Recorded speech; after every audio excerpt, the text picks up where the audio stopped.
At Decisive AI, we train artificial players for video games using machine learning. Artificial players can be used to test games and for the final release as great AI opponents. Blood and Honor is a mobile game based on Risk, but with added complexity and strategy from cards, power-ups, new maps, and objectives. The original AI from Blood and Honor was a pretty good AI. It was challenging and it was based on a behavior tree, like pretty much any AI in any video game today.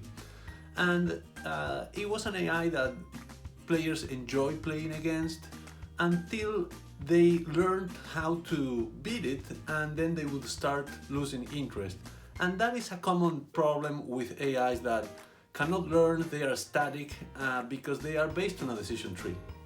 The challenge? To create a new AI that wins 2 games for every one that it doesn't finish first against the legacy AI. Blood and Honor is a complex game that has a huge number of possible moves. So when we tried reinforcement learning to tackle this problem, we did not succeed. Even though we had pretty good experience using reinforcement learning with other games, although they were simpler games. The reality is that these types of techniques, they are good on paper but very hard to implement in practice without using an enormous amount of computing power to play a huge amount of games. At Decisive, we develop and refine new ways of training neural networks.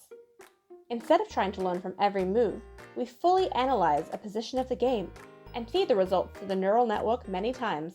We were quite happy when we finished training the artificial player and it played quite well, even beating the legacy original AI from Blood and Honor very consistently. However, we still faced one big challenge, which is it played well only in one map, the classic map, because it was trained only on that map.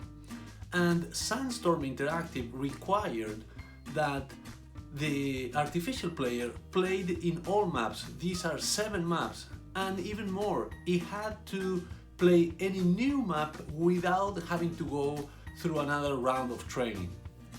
So we had to completely re-engineer the neural network and set up a training regime where even though the player just played in one map, it could extract knowledge that would be applicable to all maps and any future maps. And that was very challenging, but a lot of fun. The result is an artificial player that deploys new and exciting strategies and plays just like a human. But the best part is that it continues to improve over time, keeping the game fresh and always challenging. Check us out at Decisive.ai for more information on what we do and how we do it, and check out Blood and Honor on the app and Play stores on your mobile device.